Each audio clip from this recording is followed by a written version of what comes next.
Hello दोस्तों, आज हम लोग बीपीएससी 3.0 एग्जाम्स के लिए कुछ इम्पोर्टेंट क्वेश्चंस करने वाले हैं। आज प्रैक्टिस सेट नंबर 2 स्टार्ट करेंगे। प्रैक्टिस सेट नंबर 1 हो चुका है। क्वेश्चन नंबर 1 है, निम्नलिखित में से हड़प्पा काल के किस स्थल में समुद्री व्यापार के साक्ष्य मिलते हैं? ऑप्शन नंबर ए है मोहनजोदड़ो, ऑप्शन नंबर बी है लोथल, ऑप्शन नंबर सी है अल्टामीरा, ऑप्शन नंबर डी है धौलावीरा, ऑप्शन नंबर ई है उपयुक्त में से कोई नहीं या उपयुक्त में से एक से अधिक। इसका राइट आंसर क्या होगा? Option number B. Option number B इसका राइट आंसर है। समुद्री व्यापार के साक्ष्य कहाँ पर मिलते हैं? तो लोथल में मिलते हैं। हड़प्पा काल के समुद्री व्यापार के साक्ष्य कहाँ पर मिलते हैं? तो लोथल में मिलते हैं। बात करें लोथल की खोज कब हुई थी? तो लोथल की खोज 1954 में हुई थी। लोथल की खोज कब हुई थी? तो 1954 में इसकी खोज हुई थी।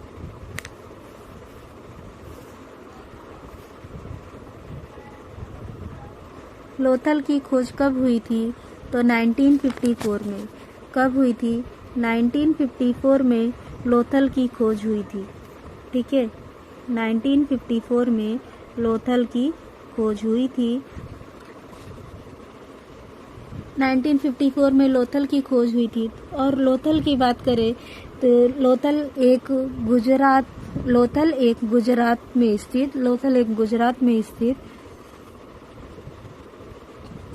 में स्थित बंदरगाह है। लोथल एक गुजरात में स्थित क्या है?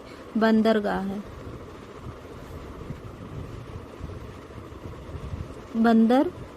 है। लोथल एक गुजरात में स्थित क्या है?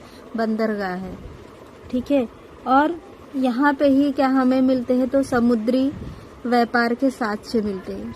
कहाँ पर समुद्री व्यापार के साक्ष्य मिलते हैं? लोथल में समुद्री व्यापार के साक्ष्य मिलते हैं। और यहाँ से ही लोथल से ही क्या होते थे? मोती और जवाहरात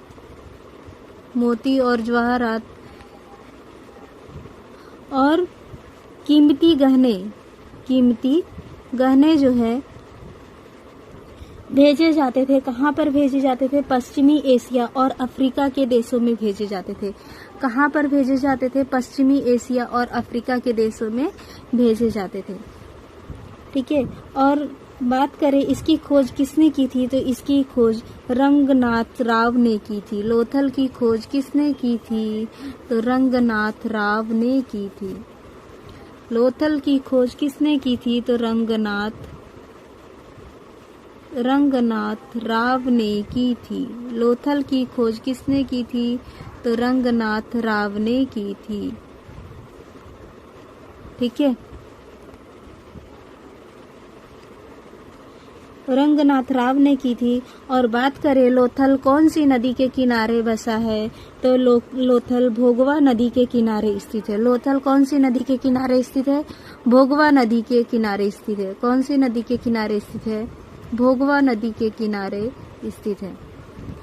एक बार फिर से रिवाइज करेंगे लोथल के बारे में।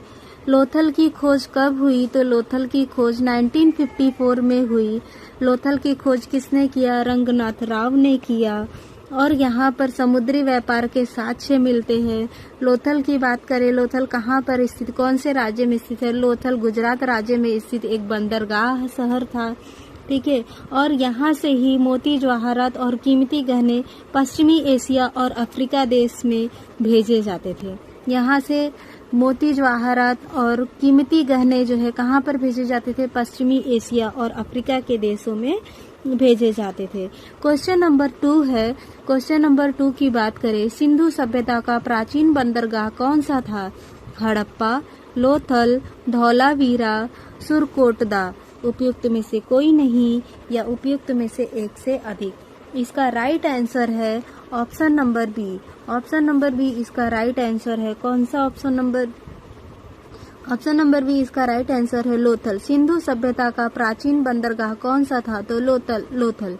सिंधु सभ्यता का प्राचीन बंदरगाह कौन सा था? लोथल। जैसे कि अभी आपने पढ़ा लोथल के बारे में, लोथल की खोज कब हुई थी? तो 1954 में हुई थी। कब हुई थी? 1954 में हुई थी। इसकी खोज किसने किया था? तो रंगनाथ राव ने किया था। किसने किया था? रंगनाथ राव ने किया था। ठीक है, रंगनाथ राव ने किया था। यहाँ पर और जैसे कि अभी आपको मैं बताई कि यहाँ पर समुद्री व्यापार के साक्ष्य मिलते हैं। यहाँ पर क्या मिलते हैं? समुद्री व्यापार के साक्ष्य प्राप्त होते हैं। समुद्री व्यापार के साक्ष्य कहाँ पर प्राप्त होते हैं? तो लोथल में प्राप्त होते हैं। आपसे पूछा जाएगा समुद्री व्यापार के साक्ष्य कहाँ पर प्राप्त होते हैं, तो लोथल में प्राप्त होते हैं। ठीक है, और यहाँ पर ही हीरा, यहाँ पर ही मोती जवाहरात, ठीक है, मोती जवाहरात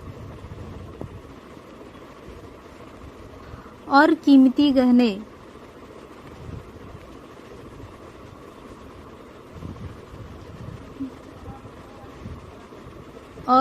गहने जो है पश्चिमी एशिया और अफ्रीका के देशों में भेजे जाते थे। कहाँ पर भेजे जाते थे? पश्चिमी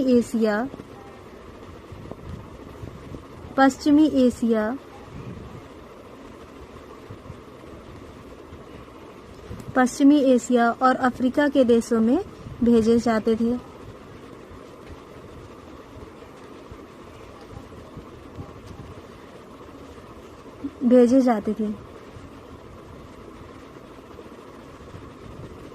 ठीक है,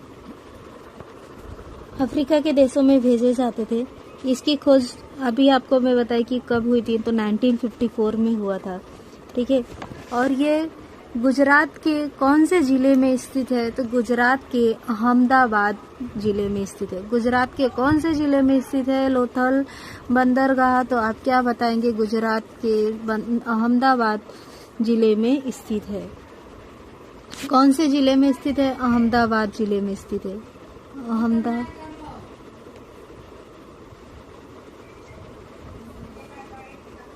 अहमदाबाद जिले में स्थित है। ठीक है, नेक्स्ट क्वेश्चन देखते हैं। क्वेश्चन नंबर 3 है। क्वेश्चन नंबर 3 की बात करें हम, तो निम्नलिखित में से किस पुरातात्विक स्थल में बंदरगाह पाया गया था? मोहनजोदड़ो, कालीबंगा, लोथल, हड़प्पा।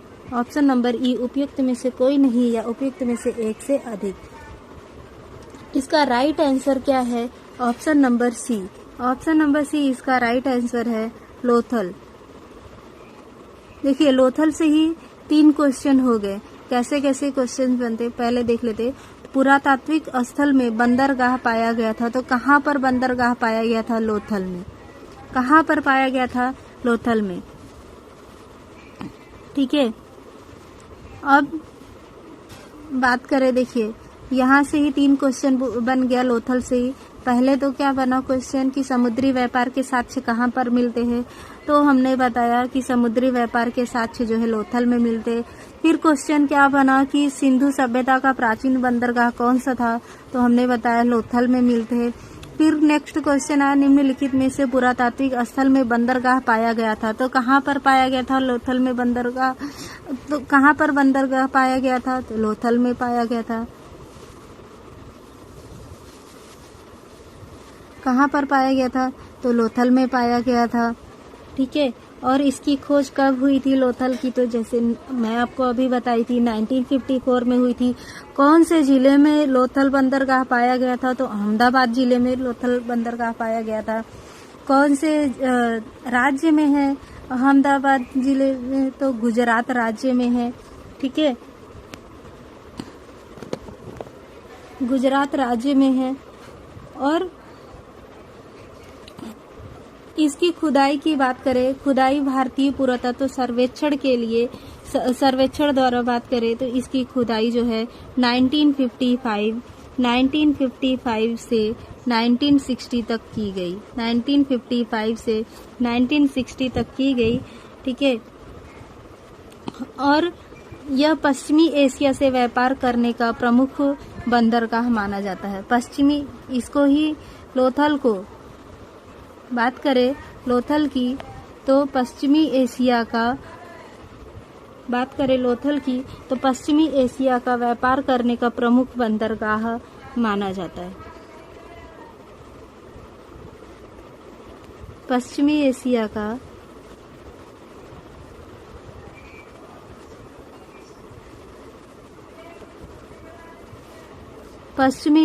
का प्रमुख बंदरगाह पश्चिमी एशिया का व्यापार करने का प्रमुख बंदरगाह माना जाता है। पश्चिमी एशिया का व्यापार करने का प्रमुख बंदरगाह माना जाता है। प्रमुख बंदरगाह माना जाता है।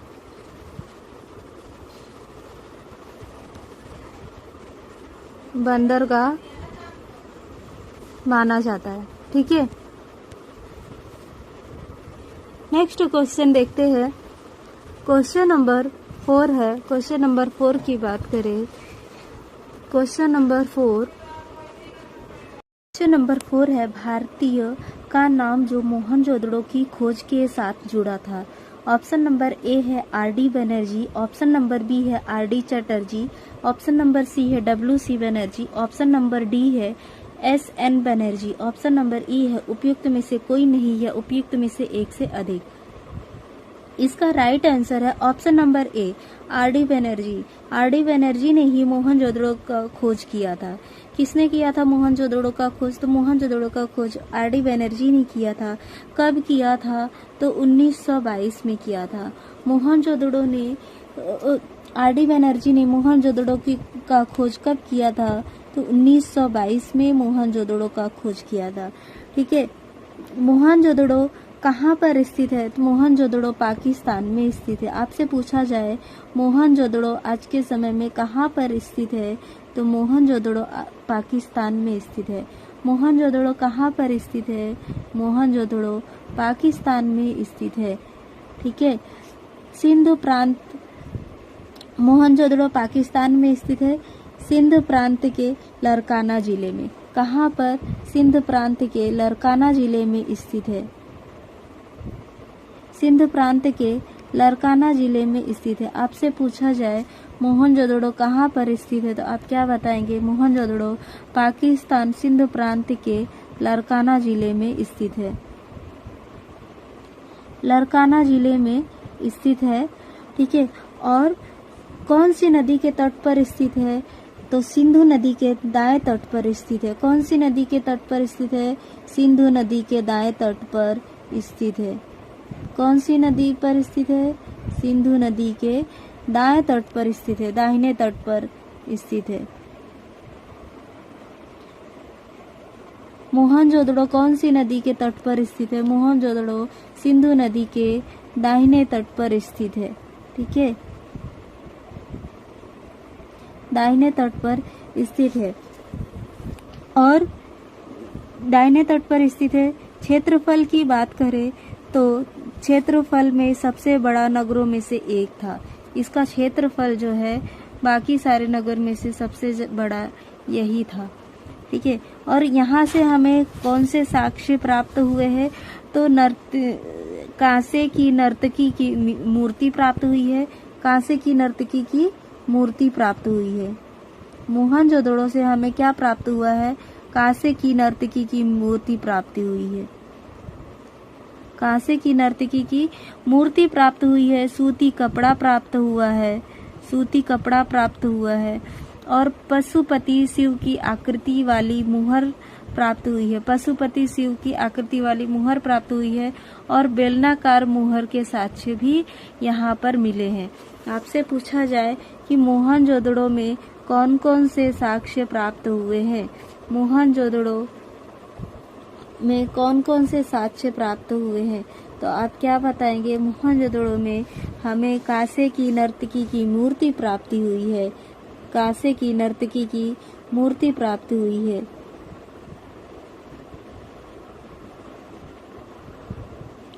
कांसे की नर्तकी की मूर्ति प्राप्त हुई है। कहाँ से? तो मोहनजोदड़ो से हमें कांसे की नर्तकी की मूर्ति प्राप्ति हुई है। नर्तकी की मूर्ति प्राप्ति हुई है। कहाँ से? मोहनजोदड़ो से प्राप्त हुई है। और क्या प्राप्त हुआ है? सूती कपड़ा प्राप्त हुआ है। सूती कपड़ा प्राप्त हुआ है। ठीक है, सूती कपड़ा प्राप्त हुआ है। पशुपति शिव की आकृति प्राप्त हुई है।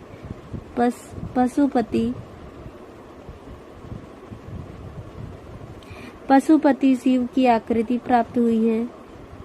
मोहनजोदड़ो से हमें क्या प्राप्त हुआ है? पशुपति शिव की आकृति प्राप्त हुई है। शिव की आकृति प्राप्त हुई है। आकृति प्राप्त हुई है। आकृति वाली मुहर, पशुपति शिव की आकृति वाली मुहर प्राप्त हुआ है। क्या प्राप्त हुआ है? मुहर प्राप्त हुआ है। और बेलनाकार मुहर के साक्ष्य मिले। और क्या मिले हैं? बेलनाकार साक्ष्य मिले हैं। बेलनाकार साक्ष्य मिले हैं। ठीक है, नेक्स्ट क्वेश्चन देखते हैं। क्वेश्चन नंबर 5 है। क्वेश्चन नंबर 5 क्या दिया हुआ है?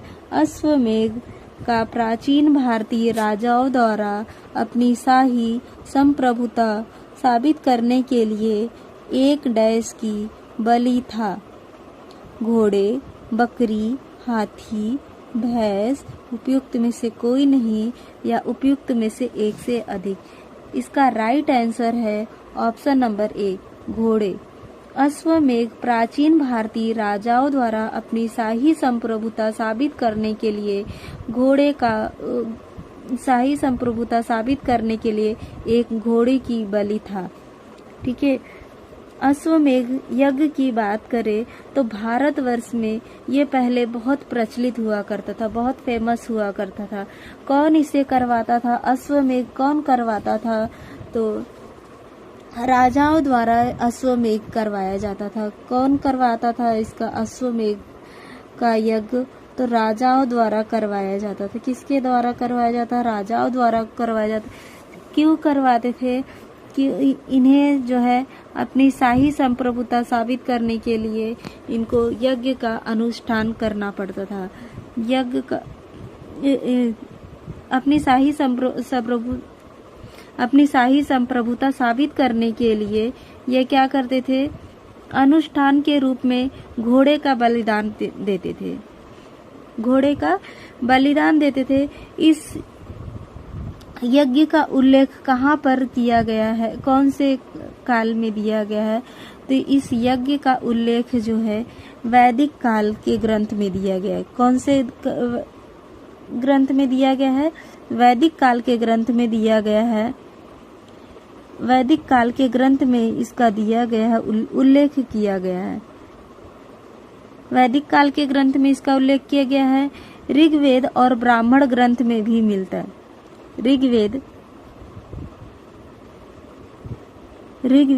और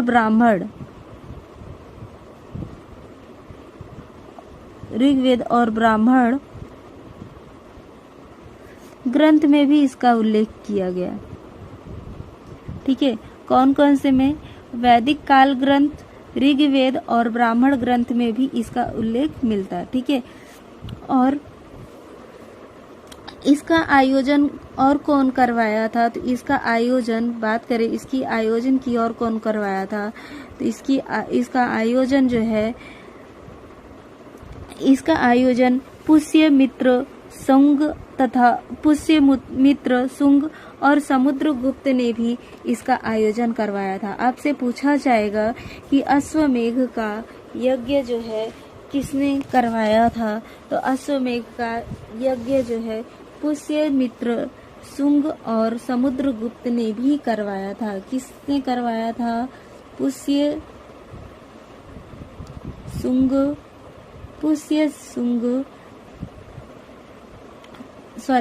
अश्वमेध का आयोजन कौन करवाया था?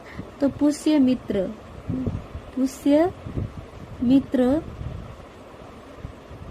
शुंग और कौन करवाया था? समुद्रगुप्त ने करवाया था। कौन करवाया था? समुद्रगुप्त ने करवाया था। एक बार फास्ट इस बारे में इसका रिवीजन कर लेते अश्वमेध यज्ञ के बारे में। तो अश्वमेध जो है पहले के टाइम पे बहुत प्रचलित हुआ करता था। और इस यज्ञ को कौन करवाता था? तो राजाओं द्वारा इस यज्ञ को करवाया जाता था। क्यों करवाया जाता था? क्योंकि राजा लोग जो है अपनी शाही संप्रभुता को साबित करने के लिए इस यज्ञ को आयोजन करवाते थे। अनुष्ठान के रूप में घोड़े को बलिदान दिया करते थे। और इस यज्ञ का उल्लेख कौन से ग्रंथ में किया जाता है? तो वैदिक काल ग्रंथ में किया जाता है, ऋग्वेद में किया जाता है और ब्राह्मण ग्रंथ में भी इसका उल्लेख किया जाता है। और इस यज्ञ को और कौन आयोजन करवाया था? इस यज्ञ को पुष्यमित्र शुंग और समुद्रगुप्त ने भी इसका आयोजन करवाया था। क्वेश्चन नंबर 6 की बात करें। क्वेश्चन नंबर 6 है दिल्ली सल्तनत के वंशों को कालानुक्रमिक क्रम में व्यवस्थित करें। नंबर 1 है तुगलक वंश, नंबर 2 है गुलाम वंश, नंबर 3 है खिलजी वंश, नंबर 4 है लोदी वंश। ऑप्शन नंबर ए है 2 3 1 4, ऑप्शन नंबर बी है 2 1 2 3 4, ऑप्शन नंबर सी है 4 1 2 3, ऑप्शन नंबर डी है 2 1 3 4। सबसे पहले मैं आपको बता देती हूँ कि कौन कितने समय शासन किया था। ठीक है,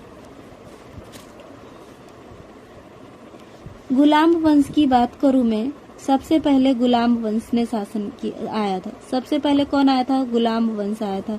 गुलाम वंश कब से कब तक शासन किया था? सबसे पहले कौन आया था? तो गुलाम वंश आया था। कौन आया था? गुलाम वंश।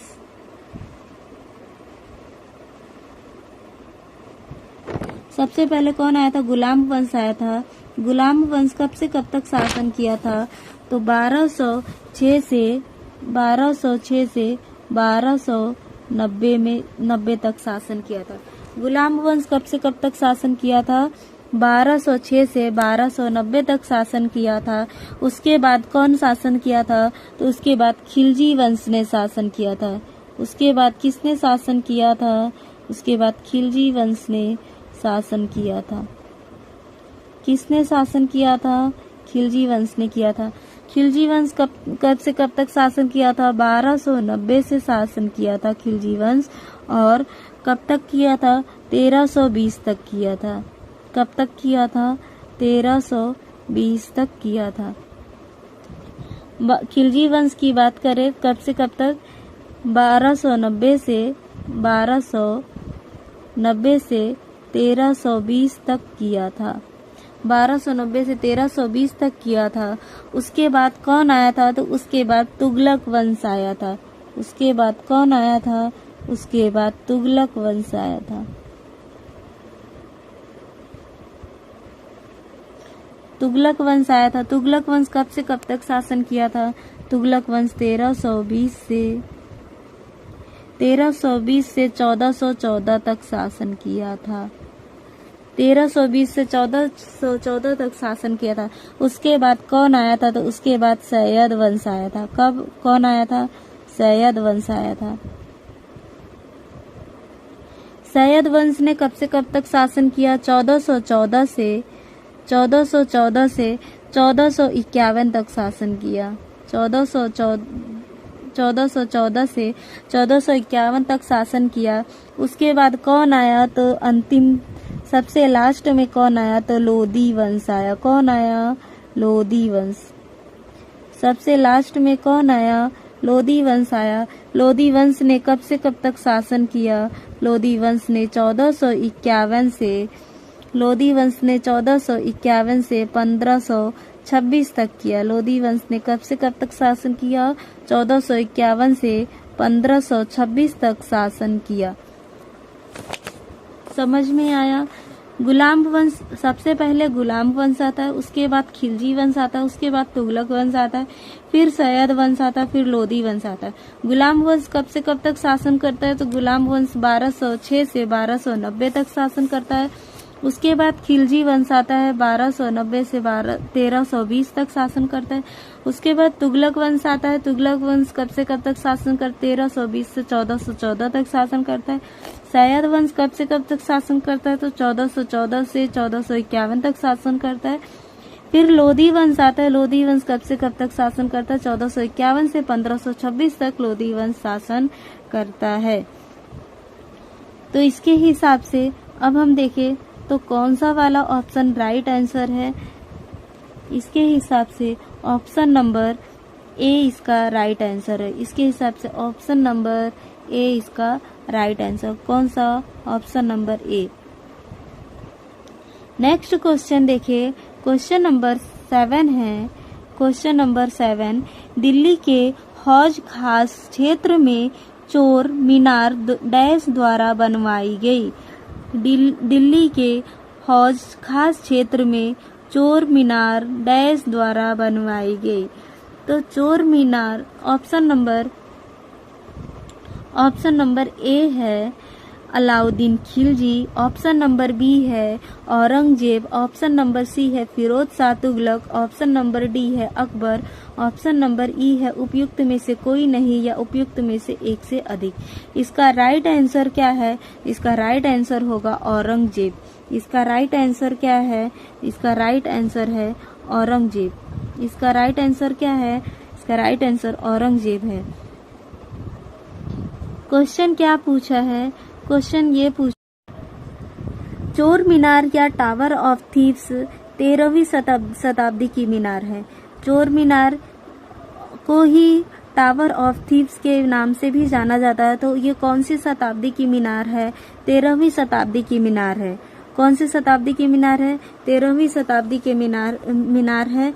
और ये जो है दिल्ली के हौज खास क्षेत्र में स्थित है। कहाँ पर स्थित है?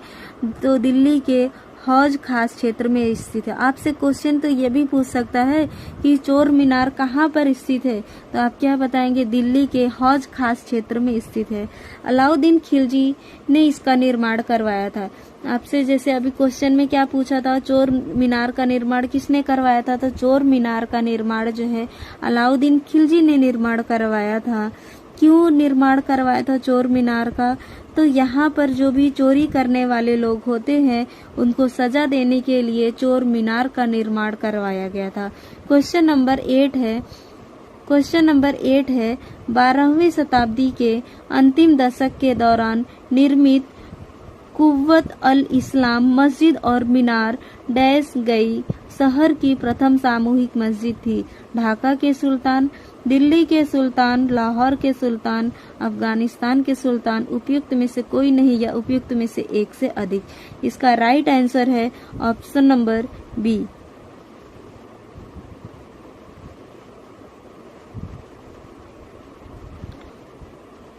ऑप्शन नंबर बी इसका राइट आंसर है।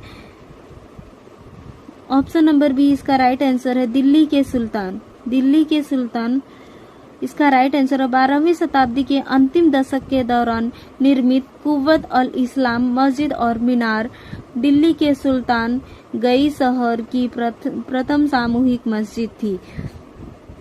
दिल्ली के सुल्तान की बात करें तो कुतुबुद्दीन ऐबक ने 1206 से 1210 ईस्वी में कुव्वत उल इस्लाम मस्जिद का निर्माण करवाया था। किसने निर्माण करवाया था? तो कुतुबुद्दीन ऐबक ने इस मस्जिद का निर्माण करवाया था। कब निर्माण करवाया था? तो पृथ्वीराज चौहान की पराजय के बाद इस मस्जिद का निर्माण करवाया था। पृथ्वीराज चौहान जब हार गया था तो उसके बाद इस मस्जिद का निर्माण करवाया था। और ये मस्जिद जो है पहली तुर्क मस्जिद है। पहली तुर्क मस्जिद है। और इस मस्जिद की जो सबसे अच्छी विशेषता क्या है? तो इसे उसका मकसूरा और उसके साथ जुड़ा किबला जीवान है। क्या? मकसूरा और उसके साथ जुड़ा किबला जीवान है। ठीक है, नेक्स्ट क्वेश्चन देखते हैं। क्वेश्चन नंबर 9 है अलाउद्दीन के शाही दरबार को इस महान कवि ने नवाजा। फिरदौसी, उमर खैयास, अमीर Khusro, Ibn Battuta. Option number E उपयुक्त में से कोई नहीं या उपयुक्त में से एक से अधिक। इसका राइट आंसर है option number C. Option number C इसका राइट आंसर है किसने नवाजा था? तो अमीर खुसरो ने नवाजा था। अलाउद्दीन खिलजी के शाही दरबार को कौन से महान कवि ने नवाजा? तो अलाउद्दीन के शाही दरबार को अमीर खुसरो ने नवाजा। अमीर खुसरो ने नवाजा। हिंदी खड़ी बोली के जनक किसको जाना जाता था? कौन था हिंदी खड़ी बोली के जनक? तो हिंदी खड़ी बोली के जनक अमीर खुसरो था। कौन था? अमीर खुसरो। हिंदी खड़ी बोली के जनक कौन था? तो अमीर खुसरो था। हिंदी खड़ी बोली के जनक कौन था? अमीर खुसरो। हिंदी खड़ी बोली के जनक कौन था? अमीर खुसरो था। हिंदी खड़ी बोली का जनक कौन था? अमीर खुसरो था। अमीर खुसरो हिंदी खड़ी बोली का जनक था। और अमीर खुसरो और क्या था? तो अमीर खुसरो जो है एक शायर था। क्या था? अमीर खुसरो एक शायर था। अमीर खुसरो जो है, अमीर खुसरो क्या था? अमीर खुसरो शायर था, गायक था और कवि था। और क्या था? एक महान कवि था। अमीर खुसरो शायर था, गायक था और क्या था? महान कवि। ठीक है, महान कवि। और इसने जो है अलाउद्दीन खिलजी के शाही दरबार के महान कवि थे। और इसने ही जो है अलाउद्दीन खिलजी के शाही दरबार को नवाजा था। इसने ही क्या किया था? अलाउद्दीन खिलजी के शाही दरबार को नवाजा था। और यही महान कवि भी थे अलाउद्दीन खिलजी के शाही दरबार के। ठीक है। और इसने जो है अलाउद्दीन खिलजी सहित 7 सुल्तानों का शासनकाल देखा था। आपसे पूछा जाए किसने अलाउद्दीन खिलजी सहित 7 सुल्तानों का शासनकाल देखा था, तो आप ऑप्शन आपको 3 से 4 दे दिया जाएगा, जैसे यहाँ पे दिया हुआ है। फिरदौसी, उमर खयाम, अमीर खुसरो, इब्न बतूता। तो ऑप्शन आपका सही क्या आएगा? ऑप्शन नंबर सी आ जाएगा। अमीर खुसरो ने किसने किया था? किसने देखा था? अमीर खुसरो। अलाउद्दीन खिलजी सहित 7 सुल्तानों का शासनकाल किसने देखा था? तो अमीर खुसरो ने ही देखा था। अमीर खुसरो ने देखा था। ठीक है, अमीर खुसरो ने देखा था। नेक्स्ट क्वेश्चन देखते हैं। नेक्स्ट क्वेश्चन नंबर 10 है। क्वेश्चन नंबर 10 है, टीपू सुल्तान किस वर्ष मैसूर के शासक बने थे? ऑप्शन नंबर ए है 1792, option number B 1772, option number C 1762, option number D 1782, option number E उपयुक्त में से कोई नहीं या उपयुक्त में से एक से अधिक। इसका राइट आंसर है option number D. Option number D इसका राइट आंसर है। टीपू सुल्तान 1782 वर्ष में मैसूर का शासक बने थे। टीपू सुल्तान कब बने थे मैसूर के शासक? तो 1782 में मैसूर का शासक बना था। 1782 में मैसूर का शासक बना था। 1782 में मैसूर का शासक बना था। कौन बना था मैसूर का शासक? 1782 में मैसूर का शासक जो है टीपू सुल्तान बना था। टीपू सुल्तान कौन बना था? टीपू सुल्तान। टीपू सुल्तान बना था। कहाँ का शासक? मैसूर का।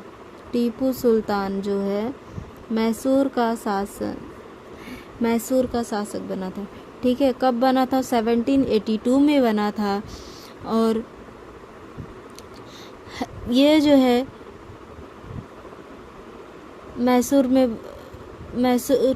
टीपू सुल्तान जो है मैसूर का शासक बना था। कब बना था? 1782 में।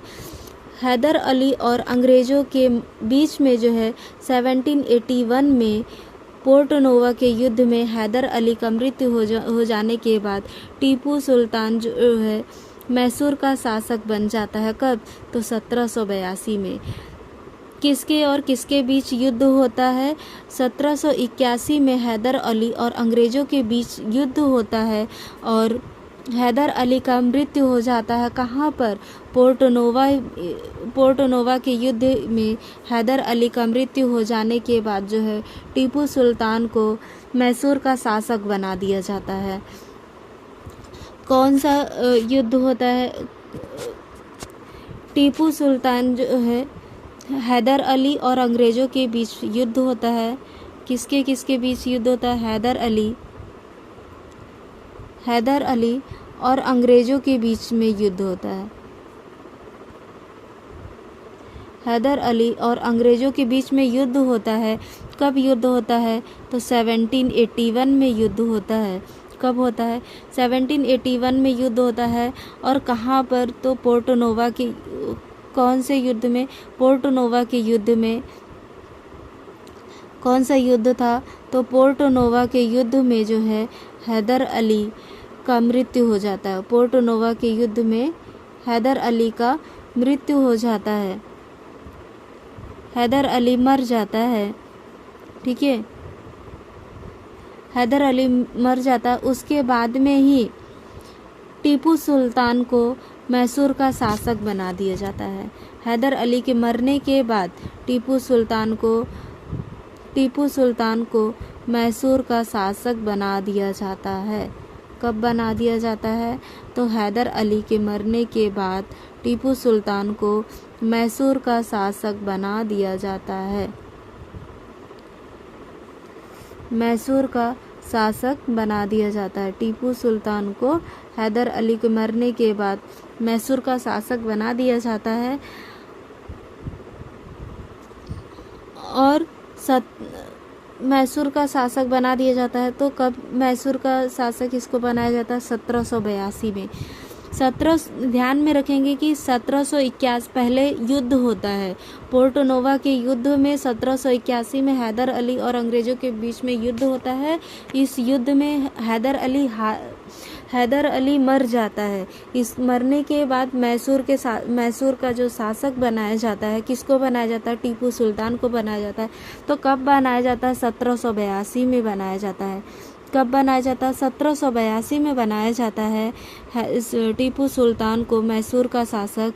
और फिर उसके बाद चतुर्थ आंग्ल मैसूर युद्ध जो है 1799 में होता है। 1799 कौन सा युद्ध होता है? तो मैसूर का युद्ध होता है। चतुर्थ आंग्ल मैसूर युद्ध। आपसे पूछा जाए चतुर्थ आंग्ल मैसूर युद्ध कब हुआ था, तो आप क्या बताएंगे? चतुर्थ आंग्ल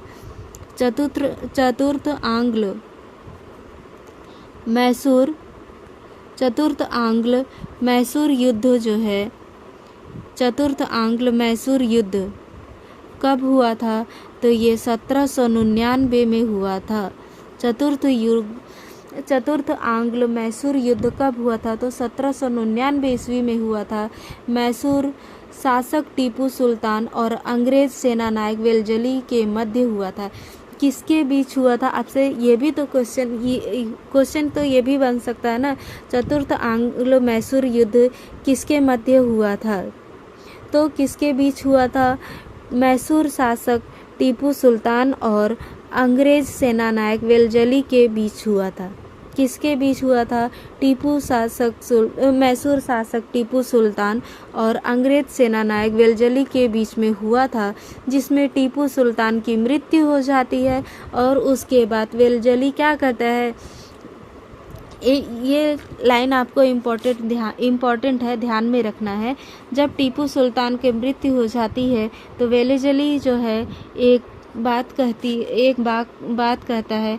क्या कहता है? टीपू सुल्तान की मृत्यु होने के बाद वो बोलता है कि अब पूरब का साम्राज्य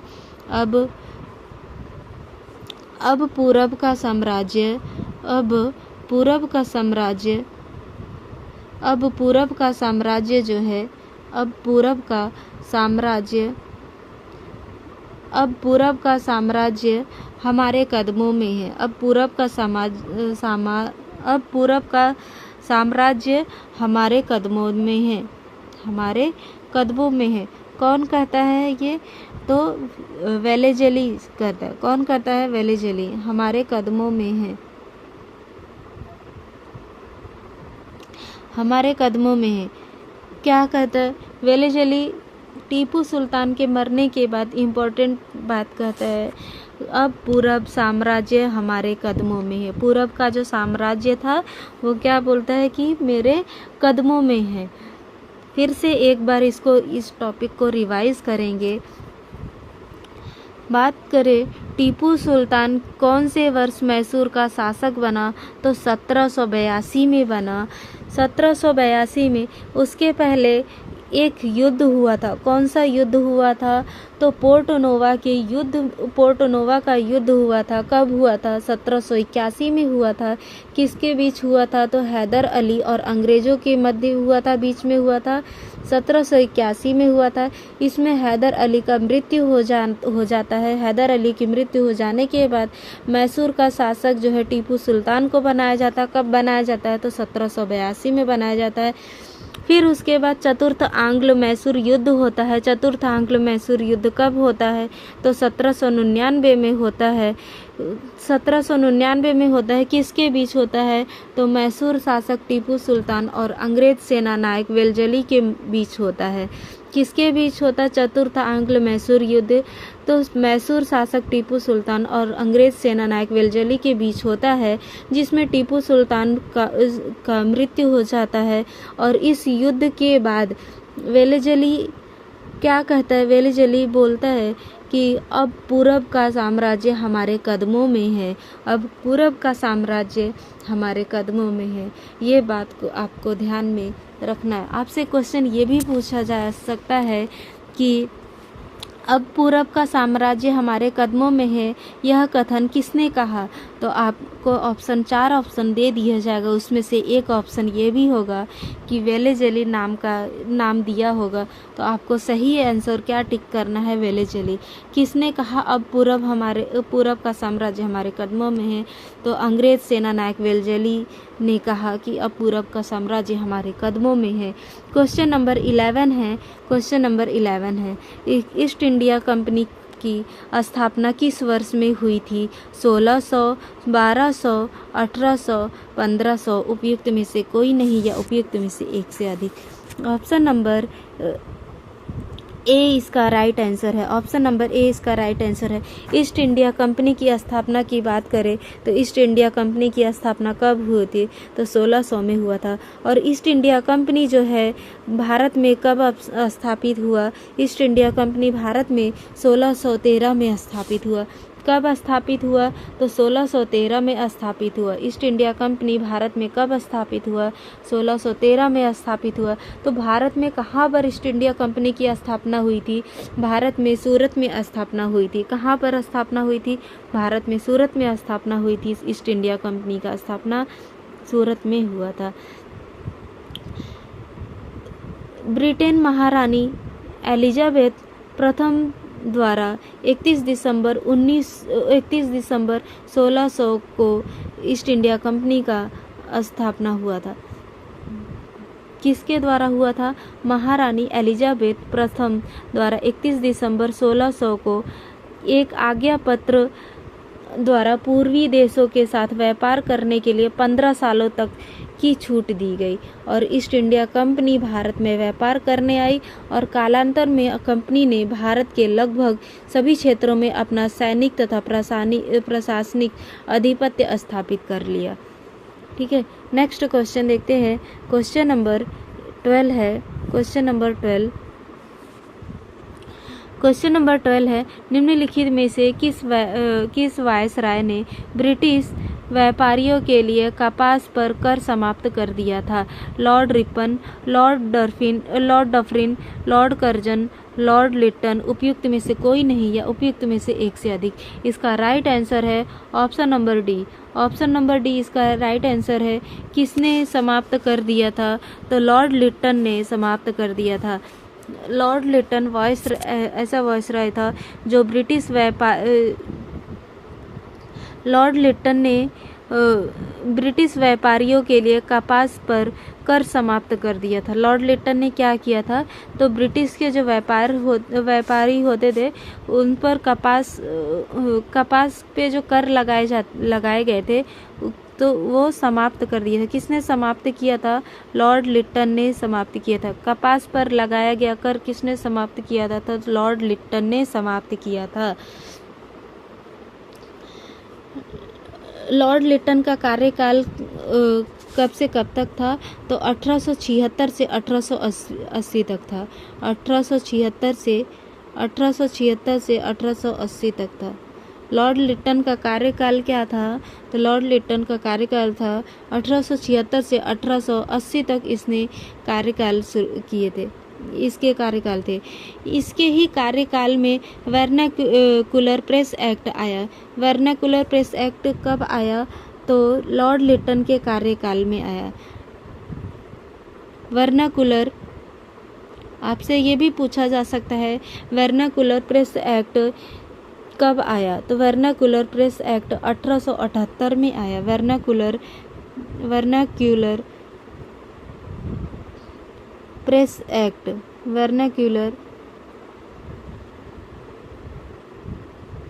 प्रेस एक्ट कब आया?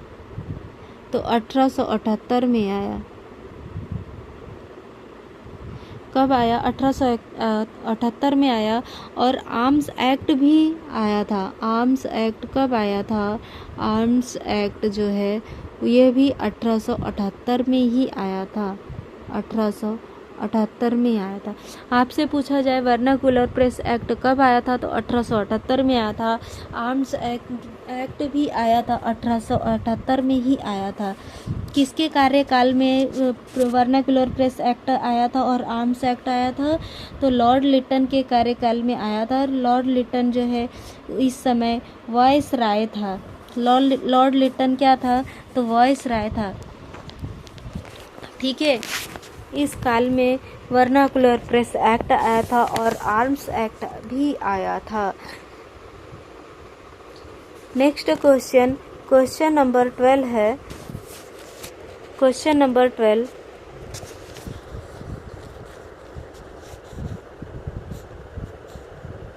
हाँ क्वेश्चन नंबर 12 हो चुका है। क्वेश्चन नंबर 13 है, निम्नलिखित में से किसने अंग्रेजों के विरुद्ध हुए 1857 के क्रांति में हिस्सा नहीं लिया था?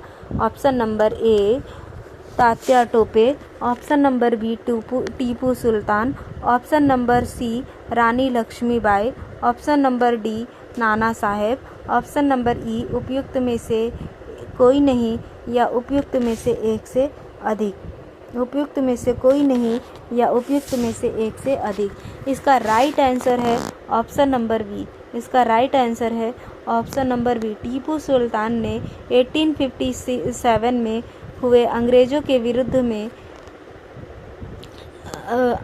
के विरुद्ध हुए 1857 के क्रांति में टीपू सुल्तान ने हिस्सा नहीं लिया था।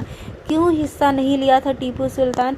जैसे कि अभी थोड़ी देर पहले हमने पढ़ा कि टीपू सुल्तान का मृत्यु हो जाता है। कब मृत्यु होता है? तो 1799 में इसका मृत्यु हो जाता है। 1799 में चतुर्थ आंग्ल मैसूर का युद्ध होता है। उसमें टीपू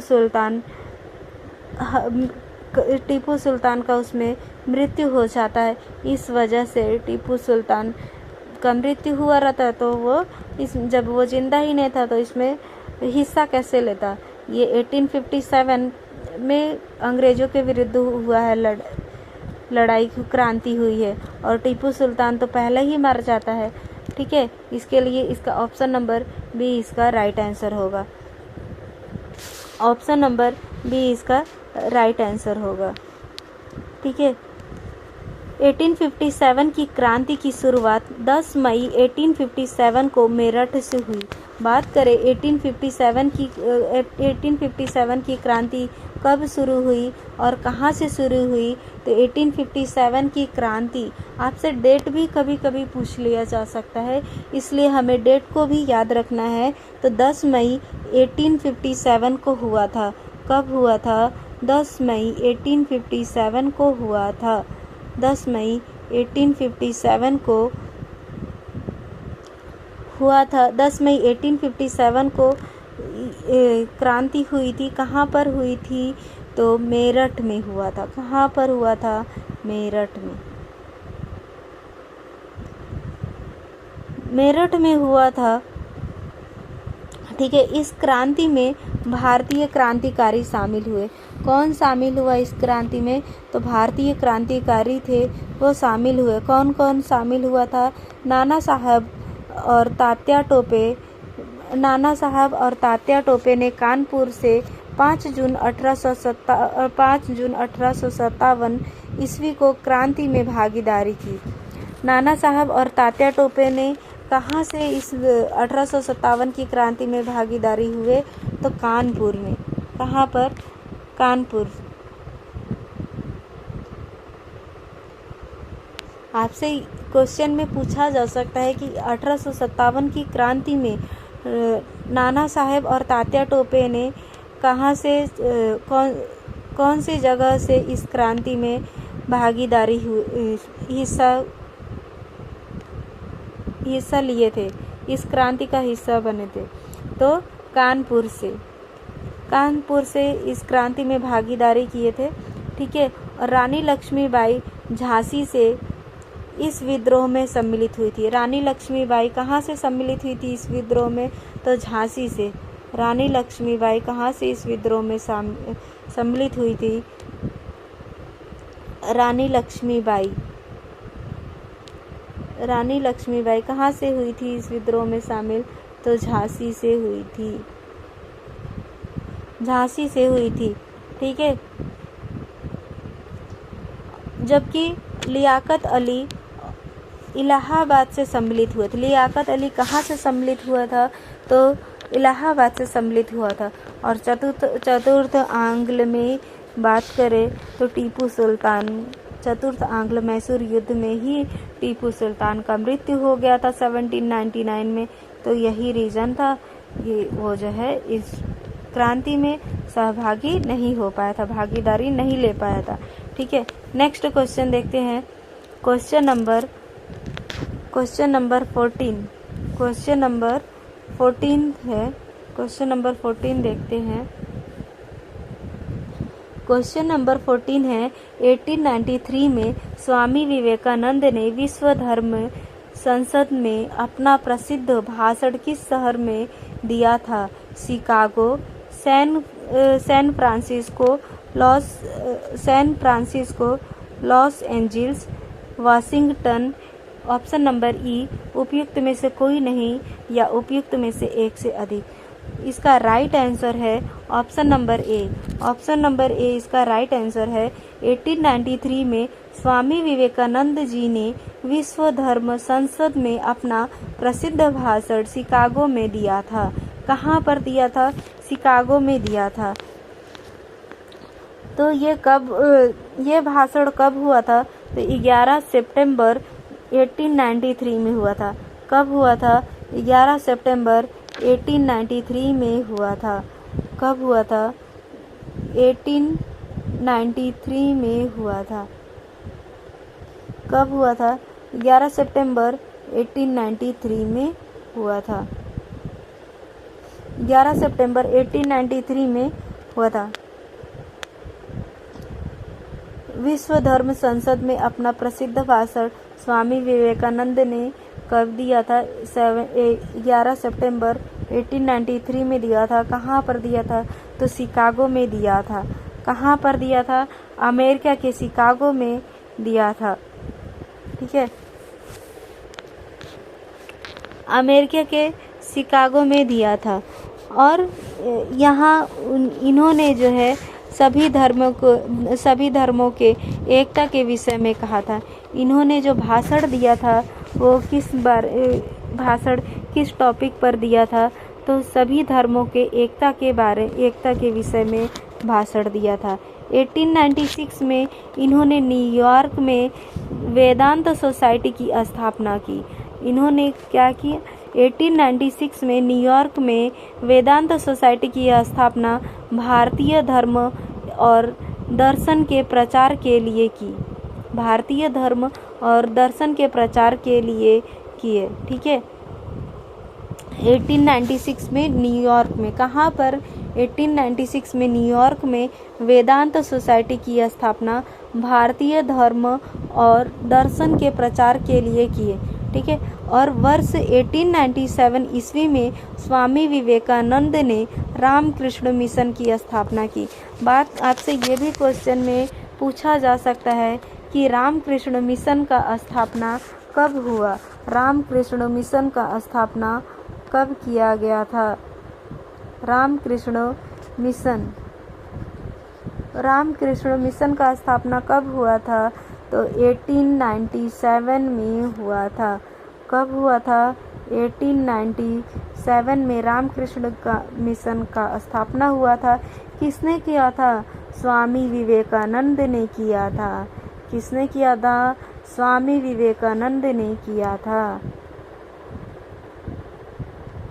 स्वामी विवेकानंद ने किया था। ठीक है। नेक्स्ट क्वेश्चन नंबर 15 है। क्वेश्चन नंबर 15 निम्नलिखित का मिलान करें। निम्नलिखित का मिलान करें। सूची ए, सूची बी। 1 नंबर में दिया हुआ राजा राम मोहन रॉय। फिर सूची बी में दिया हुआ है पहले में आर्य समाज। सूची ए में दूसरे नंबर पे दिया हुआ महादेव गोविंद रानाडे। प्रार्थना समाज Dayanand Saraswati. Brahmo Samaj Swami Vivekananda Ramakrishna mission. Option number A B C D दिया हुआ है। यहाँ पर आपको मैच करके सही आंसर टिक करना है। अभी हमने बात किया 2 मिनट पहले ही बात किया, तो रामकृष्ण मिशन का बात अभी मैं आपको बताई थी। रामकृष्ण मिशन की स्थापना किसने किया? तो स्वामी विवेकानंद ने किया। ऑप्शन एलिमिनेशन करेंगे तो ही हम आंसर को ढूंढ सकते हैं। रामकृष्ण मिशन का स्थापना किसने किया? स्वामी विवेकानंद ने किया। कब हुआ था रामकृष्ण मिशन का स्थापना? तो 1897 में हुआ था। कब हुआ था? 1897 में हुआ था। और राजा राम मोहन रॉय ने किसका स्थापना किया था? तो ब्रह्म समाज का स्थापना की है। राजा राम मोहन रॉय ने किसका स्थापना किया था? ब्रह्म समाज का स्थापना किया था। कब हुआ था ब्रह्म समाज का स्थापना? तो 1828 में हुआ था। कब हुआ था? 1828 में हुआ था। अब बात करें महादेव गोविंद रानाडे ने किसका स्थापना किए थे? तो प्रार्थना समाज। महादेव गोविंद रानाडे ने जो है प्रार्थना समाज का स्थापना किए थे। महादेव गोविंद रानाडे ने प्रार्थना समाज का स्थापना किए थे। प्रार्थना समाज का स्थापना कब हुआ था? तो 1867 में हुआ था। कब हुआ था?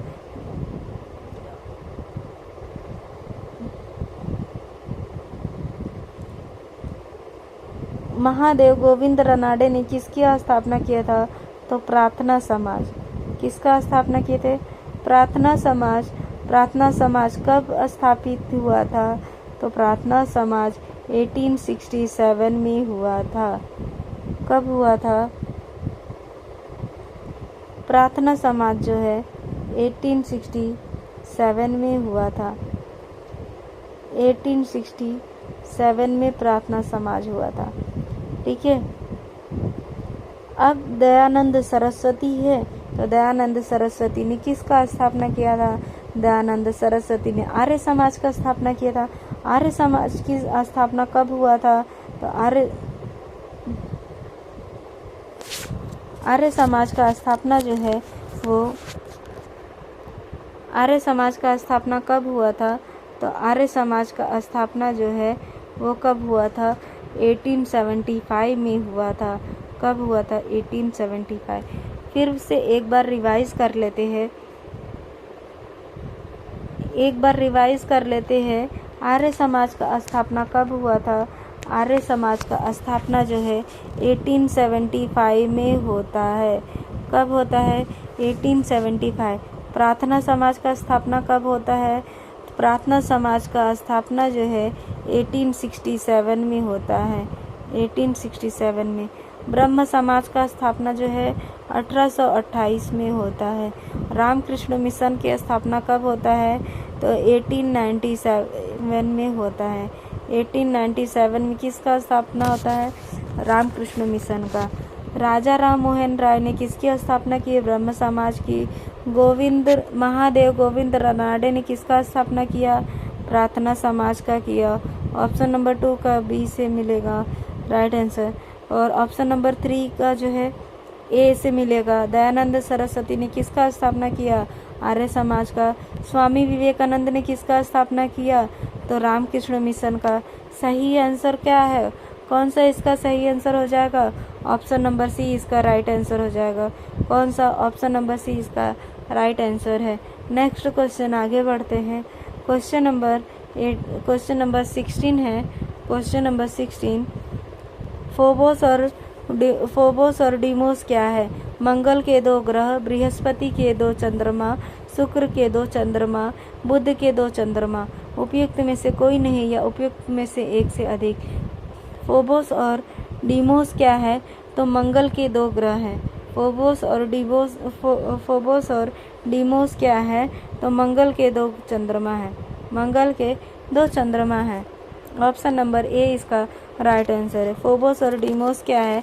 तो मंगल के दो चंद्रमा है, जिन्हें 1877 में खोजा गया। इसका खोज कब हुआ? तो 1877 में इसका खोज हुआ। मंगल के 2 चंद्रमा है। फोबोस और डीमोस के कौन है? फोबोस और डीमोस कौन है? तो मंगल के 2 चंद्रमा है। और इसका खोज कब हुआ था? तो 1877 में हुआ था। फोबोस का व्यास केवल 22 किलोमीटर है। फोबोस का व्यास कितना है? तो फोबोस का व्यास जो है 22 किलोमीटर है। फोबोस का व्यास कितना है? 22 किलोमीटर है। फोबोस का व्यास कितना है? तो 22 किलोमीटर है। फोबोस का व्यास कितना है? 22 किलोमीटर है। और डीमोस का व्यास जो है 12 किलोमीटर है। डीमोस का व्यास कितना है? तो 12 किलोमीटर है। 12 किलोमीटर है। डीमोस का व्यास 12 किलोमीटर है और फोबोस का व्यास जो है 22 किलोमीटर है। और इसका खोज जो है कब हुआ? तो 1872 में हुआ। इसकी खोज कब हुई? फोबोस और डीमोस की खोज कब हुई? तो 1872 नहीं, 1877 में इसका खोज हुआ। फोबोस और डीमोस का खोज कब हुआ? तो 1877 में इसका खोज हुआ। फोबोस का व्यास कितना है? तो फोबोस का व्यास केवल 22 किलोमीटर है। और डीमोस की व्यास की बात करें तो 12 किलोमीटर है। बुध और शुक्र के कोई उपग्रह नहीं है। बुध और शुक्र की बात करें तो बुध और शुक्र के कोई उपग्रह नहीं है।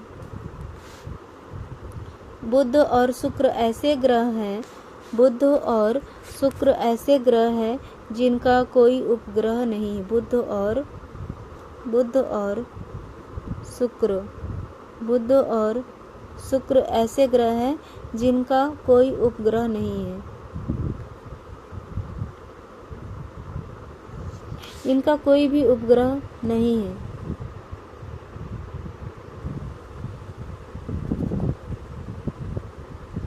इनका कोई भी उपग्रह जो है नहीं है। बुध और शुक्र के कोई भी उपग्रह नहीं है। नेक्स्ट क्वेश्चन नंबर 17 है। क्वेश्चन नंबर 17 है, एक पूरे वर्ष में सूर्य से आने वाली ऊर्जा की कुल मात्रा निम्न में से किसके निकट सर्वाधिक होती है? एक पूरे वर्ष में सूर्य से आने वाली ऊर्जा की कुल मात्रा निम्न में से किसके निकट सर्वाधिक होती है? मकर रेखा, ध्रुव, कर्क रेखा, भूमध्य रेखा, उपयुक्त में से कोई नहीं या उपयुक्त में से एक से अधिक। इसका राइट आंसर है ऑप्शन नंबर डी, इसका राइट आंसर है भूमध्य रेखा।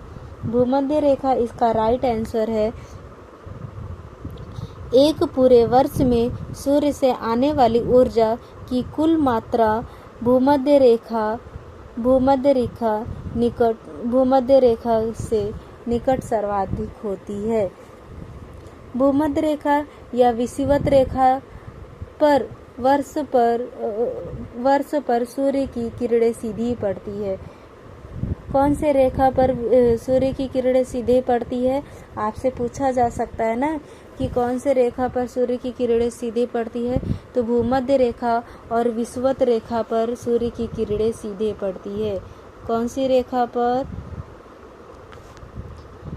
भूमध्य रेखा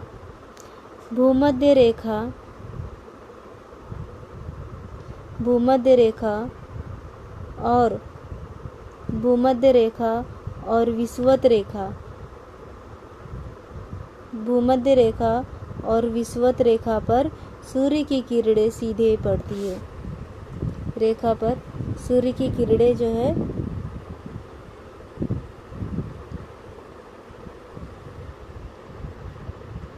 सूर्य की किरणें सीधी पड़ती है। सूर्य की किरणें सीधी पड़ती है। भूमध्य रेखा और विषुवत रेखा पर सूर्य की किरणें सीधी पड़ती है। आपसे क्वेश्चन में पूछा जाएगा कि कौन से रेखा पर सूर्य की किरणें सीधी पड़ती है, ऑप्शन में दे दिया जाएगा भूमध्य रेखा, विषुवत रेखा और कर्क रेखा, ये सारे दे दिए जाएंगे ऑप्शन में, तो आपको चूज करना पड़ेगा। इसका सही आंसर होगा भूमध्य रेखा और विषुवत रेखा पर विषुवत रेखा पर वर्ष भर में सूर्य की किरणें जो है सीधी पड़ती है। यहाँ सूर्य से आने वाली ऊर्जा की कुल मात्रा सर्वाधिक होती है। यहाँ पर जो है सूर्य से आने वाली ऊर्जा जो है सबसे अधिक होती है। भूमध्य रेखा पर दिन रात हमेशा बराबर होते हैं। कहाँ आपसे पूछा जाएगा कौन सा रेखा है, भूमध्य रेखा है या विषुवत रेखा है या कर्क रेखा है, कहाँ पर दिन और रात बराबर होते हैं, तो आपको ऑप्शन चूज करना पड़ेगा। भूमध्य रेखा पर जो है दिन और रात हमेशा क्या होता है, बराबर होता है। दिन और रात भूमध्य रेखा पर दिन और रात भूमध्य रेखा पर बराबर होता है। भूमध्य रेखा पर दिन और रात क्या होता है, दिन रात क्या होता है, बराबर होता है। दिन रात क्या होता है, बराबर होता है। कहाँ पर? भूमध्य रेखा पर दिन और रात हमेशा बराबर होते हैं। भूमध्य रेखा में सर्वाधिक वर्षा और आर्द्रता पाई जाती। भूमध्य रेखा में ही सबसे ज़्यादा वर्षा और आर्द्रता पाया जाता है। सबसे ज़्यादा बारिश कहाँ पर होती है, तो भूमध्य रेखा में ही होती है और यहाँ पर जो है आर्द्रता पाया जाता है। यहाँ पाए जाने वाले वन कैसे होते हैं, तो सदाबहार वन कहलाते हैं। यहाँ पर कौन से वन पाए जाते हैं, तो सदाबहार वन पाए जाते हैं। विषुवत रेखा 23.5 डिग्री उत्तर में कर्क रेखा और 23.5 डिग्री दक्षिण में मकर रेखा स्थित है। विषुवत रेखा की बात करें तो 23.5 डिग्री उत्तर में कर्क रेखा। विषुवत रेखा की बात करें, कौन सी रेखा? विषुवत रेखा। विषुवत रेखा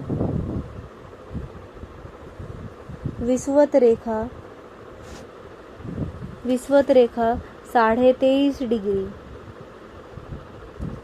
23.5 डिग्री उत्तर में कर्क रेखा। 23.5 डिग्री उत्तर में कर्क रेखा। 23.5 डिग्री उत्तर में कर्क रेखा और 23.5 डिग्री दक्षिण में मकर रेखा और 23.5 डिग्री दक्षिण में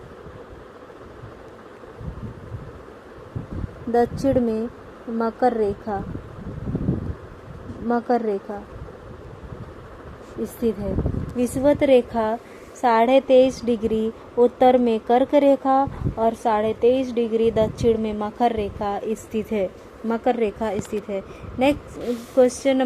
नेक्स्ट देखते हैं। क्वेश्चन नंबर 18 है। क्वेश्चन नंबर 18 है, इंग्लिश चैनल डैश को अलग करता है? उत्तरी फ्रांस से दक्षिणी स्विट्जरलैंड। ऑप्शन नंबर बी उत्तरी फ्रांस से दक्षिणी इंग्लैंड। ऑप्शन नंबर सी उत्तरी फ्रांस से दक्षिण जर्मनी। ऑप्शन नंबर डी उत्तरी फ्रांस से दक्षिणी इटली। ऑप्शन नंबर ई उपयुक्त में से कोई नहीं या उपयुक्त में से एक से अधिक। इसका राइट आंसर है option number B. Option number B इसका राइट आंसर है।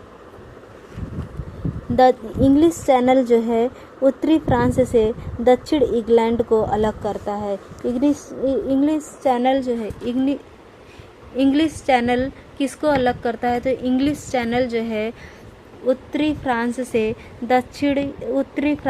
दक्षिण इंग्लैंड को अलग करता है। इंग्लिश चैनल अटलांटिक महासागर का एक हिस्सा है। इंग्लिश चैनल किसका हिस्सा है? तो अटलांटिक महासागर का एक हिस्सा है। इंग्लिश चैनल किसका हिस्सा है? तो अटलांटिक महासागर का एक हिस्सा है। इंग्लिश चैनल किसका हिस्सा है? अटलांटिक महासागर का एक हिस्सा है। इंग्लिश चैनल किसको अलग करता है? तो उत्तरी फ्रांस से दक्षिण इंग्लैंड को अलग करता है। और इंग्लिश चैनल जो है वो किसका हिस्सा है? अटलांटिक महासागर का हिस्सा है। ठीक है, जो उत्तरी फ्रांस से ग्रेट ब्रिटेन के द्वीप को विभाजित करता है। किसको विभाजित करता है? उत्तरी फ्रांस से ग्रेट ब्रिटेन के द्वीप को विभाजित करता है। ग्रेट ब्रिटेन के द्वीप को विभाजित करता है मिहिर सेन अंग्रेजी चैनल तैर कर पार करने वाले पहले भारतीय तैराक थे। इन्हें पद्मश्री व पद्म भूषण से सम्मानित किया गया था। मिहिर सेन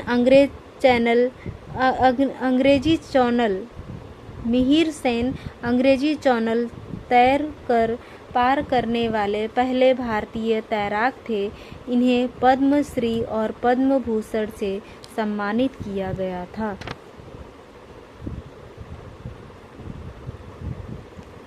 क्वेश्चन नंबर 19 है। अफ्रीका महादेश का सबसे ऊंचा पर्वत माउंट किलिमंजारो किस देश में स्थित है?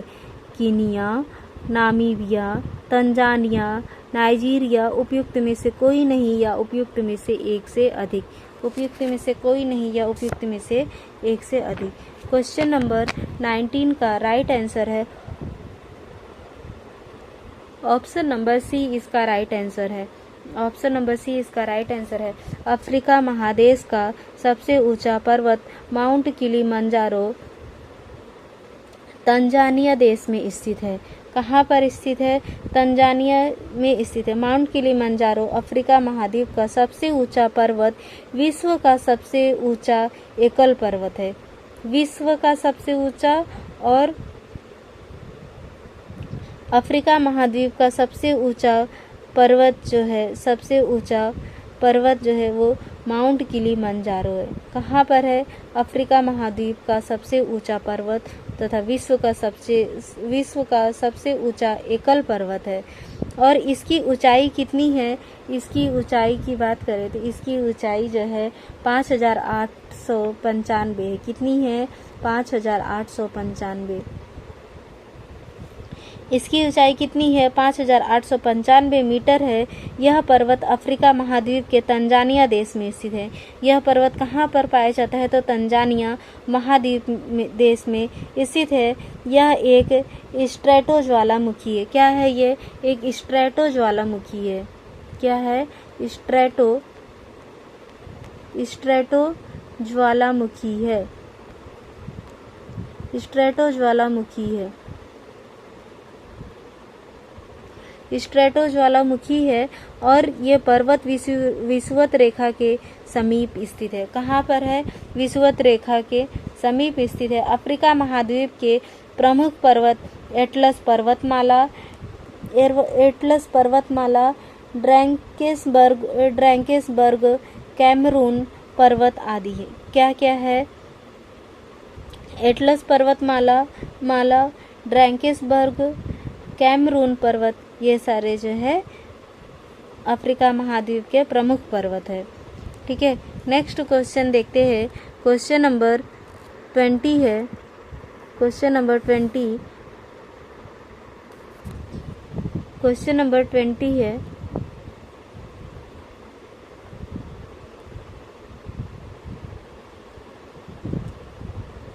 क्वेश्चन नंबर 20 है। जब वायुमंडलीय दाब में तेजी से कमी के कारण मध्य अक्षांश का तूफान तेजी से उग्र होता है तो इसे डैश कहा जाता है? बाम्बोजेनेसिस कैटलीना एडी, और ऑप्शन नंबर सी है जूड, ऑप्शन नंबर डी है भंवर। उपयुक्त में से कोई नहीं या उपयुक्त में से एक से अधिक। क्वेश्चन नंबर 20 का राइट आंसर है ऑप्शन नंबर ए। ऑप्शन नंबर ए इसका राइट आंसर है। जब वायुमंडलीय दाब में तेजी से कमी के कारण मध्य अक्षांश का तूफान तेजी से उग्र होता है तो इसे बाम्बोजेनेसिस कहा जाता है। क्या कहा जाता है? बाम्बोजेनेसिस कहा जाता है। नेक्स्ट क्वेश्चन है, क्वेश्चन नंबर 21 है। क्वेश्चन नंबर 21 है।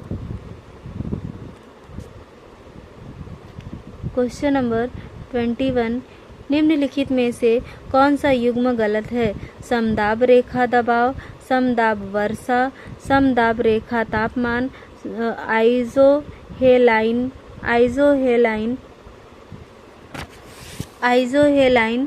क्या दिया हुआ है? खारापन, आइजोहेलाइन खारापन। क्वेश्चन नंबर 21 है। निम्नलिखित में से कौन सा युग्म गलत है? इसमें से कौन सा जो है पेयर गलत है? जो मैच किया हुआ है कौन सा पेयर इसमें गलत है वो हमें उसका वो बताना है। तो इसमें जो है ऑप्शन नंबर बी इसका गलत है। ऑप्शन नंबर बी इसका गलत है, गलत मैचिंग किया हुआ है। ऑप्शन नंबर बी जो है वो गलत मैचिंग किया हुआ है। समदाब रेखा दबाव से संबंधित है, समताप रेखा तापमान से संबंधित है, आइजोहेलाइन जो है ये खारापन से संबंधित है, और समवर्षा रेखा जो है ये किससे संबंधित है?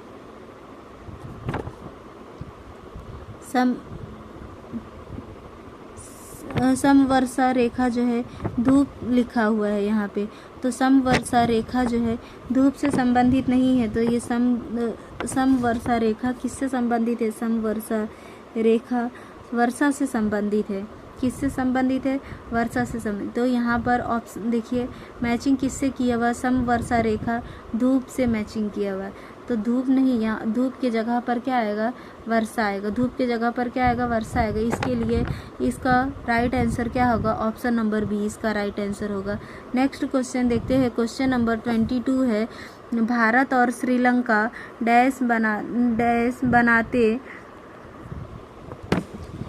बनाते टापुओं के एक समूह से जुड़े हुए हैं। सिसेरी नदी सेतु, भूपेन हजारिका, सरवती ब्रिज, राम सेतु। उपयुक्त में से कोई नहीं है, उपयुक्त में से एक से अधिक। इसका सही आंसर है option number D is the right answer. Option number D इसका राइट आंसर है। भारत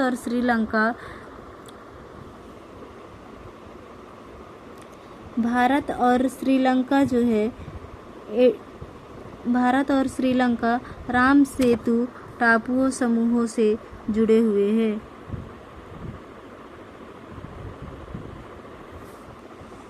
एडम ब्रिज जिसे राम सेतु के नाम से जाना जाता है। अच्छा, ये भी आप ध्यान में रखेंगे, जो राम सेतु है उसे और किस नाम से जाना जाता है, तो एडम ब्रिज के नाम से भी जाना जाता है।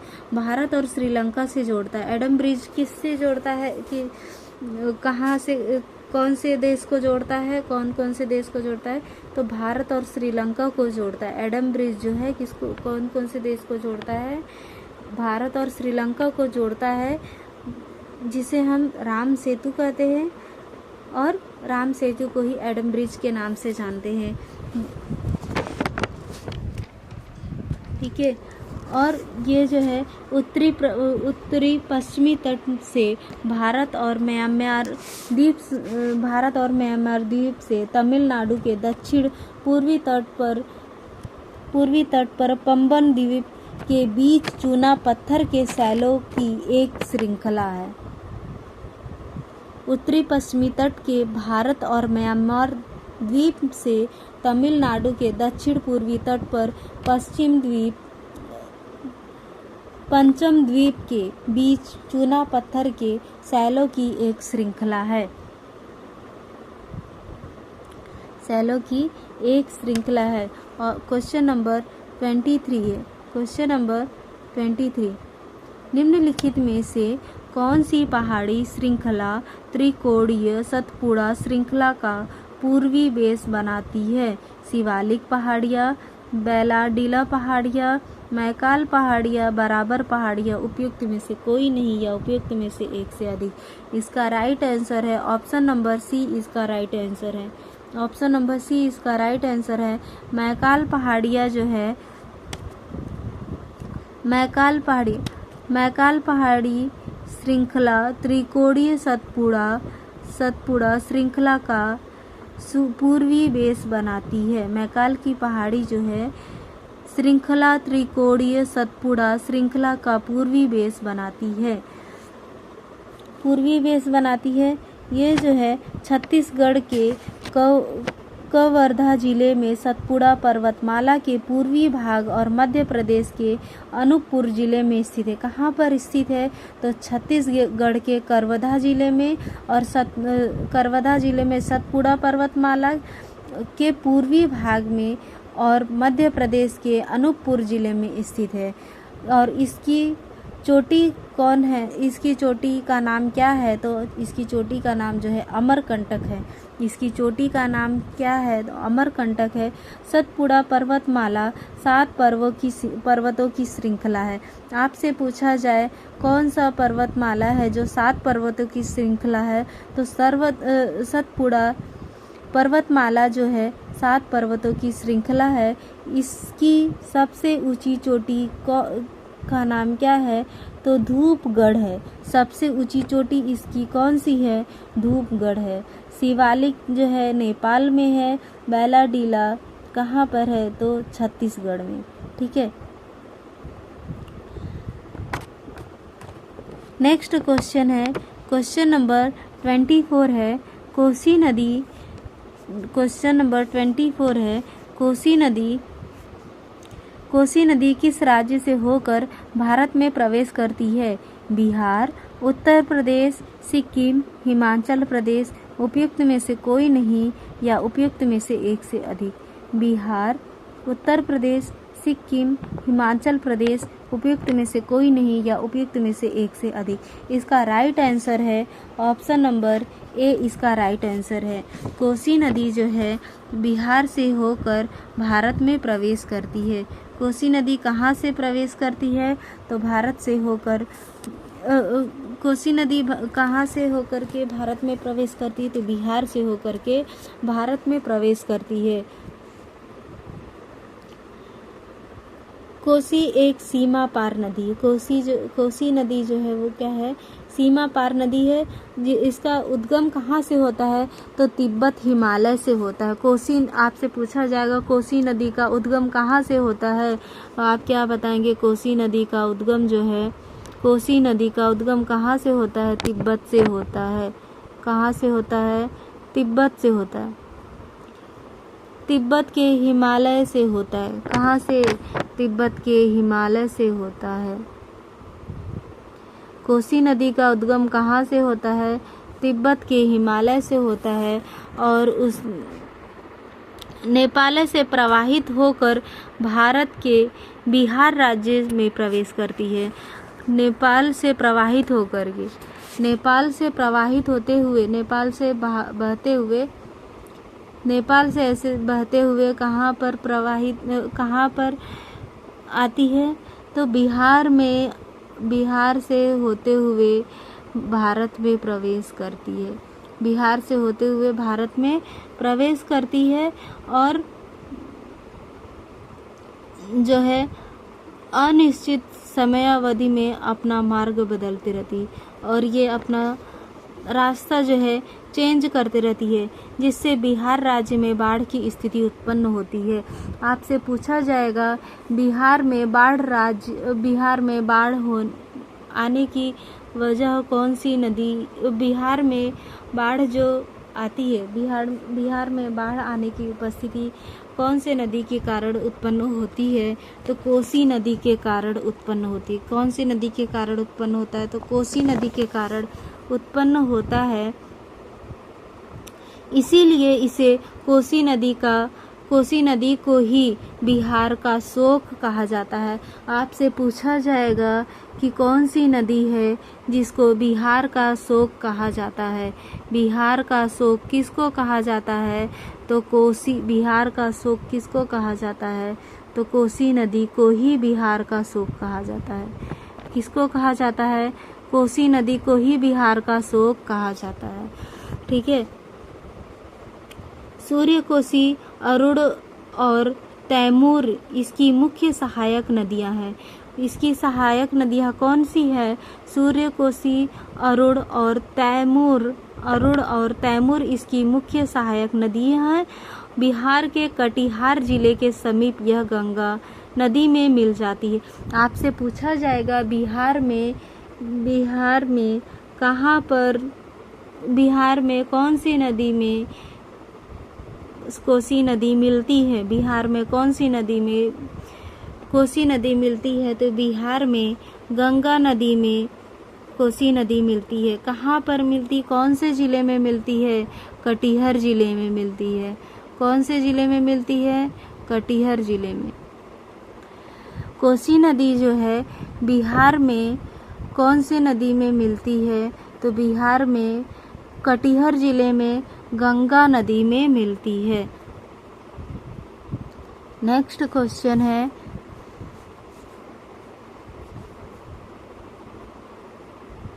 क्वेश्चन नंबर 25 है, मिट्टी के संबंध में कंकड़ शब्द का अर्थ है। मिट्टी के संबंध में कंकड़ शब्द का अर्थ है गांठदार कैल्शियम कार्बोनेट की उपस्थिति, मिट्टी में उपस्थित मृत कार्बनिक पदार्थ, नाइट्रोजन, पोटास, चूना और पत्थर, ह्यूमस की कमी, पवन गतिविधियों द्वारा जमाव, उपयुक्त में से कोई नहीं या उपयुक्त में से एक से अधिक। इसका राइट आंसर है ऑप्शन नंबर ए। ऑप्शन नंबर ए इसका राइट आंसर है। ऑप्शन नंबर ए इसका राइट आंसर है। मिट्टी के संबंध में कंकड़ शब्द का अर्थ है गांठदार कैल्शियम कार्बोनेट की उपस्थिति। गांठदार कैल्शियम कार्बोनेट की उपस्थिति जो है कंकड़ शब्द का अर्थ है।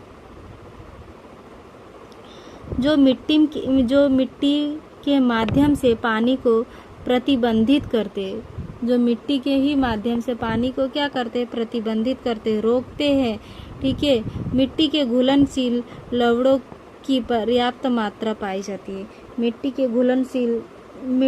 जो है वो घुलती है, घुलनशील होती है और घुलनशील लवण जो होते हैं उसमें पर्याप्त मात्रा में पाया जाता है।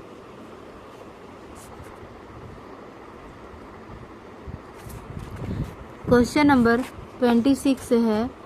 क्वेश्चन नंबर 26, संविधान सभा का पहला सत्र डैश को आयोजित किया गया था। 9 दिसंबर 1945 को, 26 नवंबर 1946 को, 9 दिसंबर 1946 को, 26 जनवरी 1946 को। क्वेश्चन नंबर 26 का राइट आंसर है ऑप्शन नंबर सी, इसका राइट आंसर है। ऑप्शन नंबर सी इसका राइट आंसर है। ऑप्शन नंबर सी इसका राइट आंसर है। संविधान सभा का पहला सत्र जो है 9 दिसंबर 1946 को आयोजित किया गया था। 9 दिसंबर 1946 को आयोजित किया गया था दिल्ली के कॉन्स्टिट्यूशनल हॉल में इसे आयोजित किया गया था, जिसे अब संसद भवन केंद्रीय कक्ष के नाम से जाना जाता है। अब इसे कौन से नाम से जाना जाता है?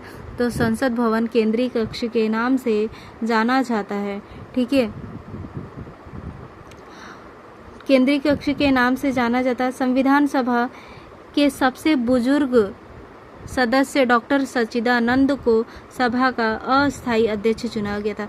आपसे पूछा जाएगा संविधान सभा का अस्थायी सदस्य कौन था, किसे चुना गया था? तो डॉक्टर सच्चिदानंद सिन्हा को अस्थायी सदस्य चुना गया, संविधान सभा का अस्थायी सदस्य चुना गया था।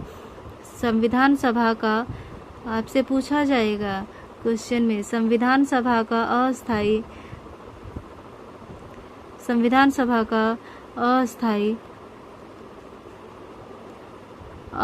सदस्य कौन था?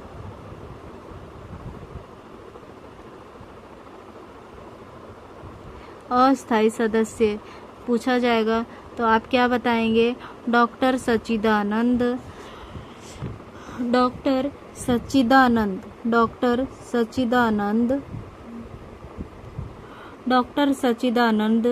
जो है डॉक्टर सच्चिदानंद थे, डॉक्टर सच्चिदानंद को चुना गया था। संविधान सभा का अस्थायी सदस्य किसे चुना गया था? तो डॉक्टर सच्चिदानंद को अस्थायी सदस्य बनाया गया था, चुना गया था। ठीक है, मुस्लिम लीग ने बैठक का बहिष्कार किया।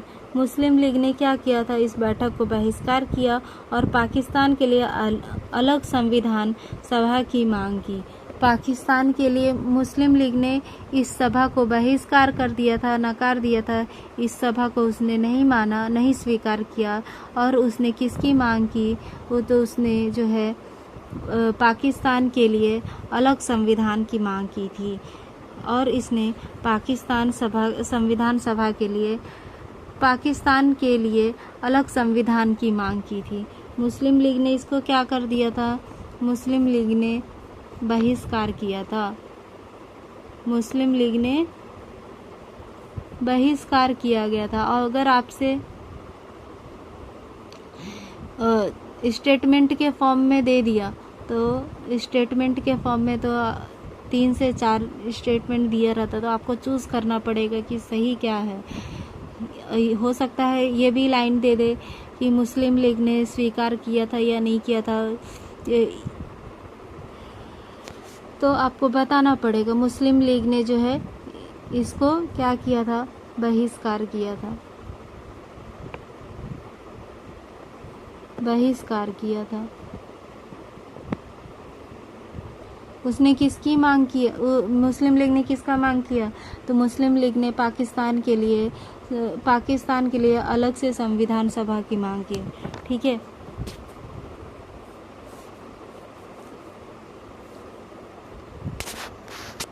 क्वेश्चन नंबर 27 है, भारतीय संविधान में कौन सा प्रावधान नागरिकों को अदालत में जाने की अनुमति देता है यदि वे मानते हैं कि उनके किसी भी मौलिक अधिकार का राज्य द्वारा उल्लंघन किया गया है?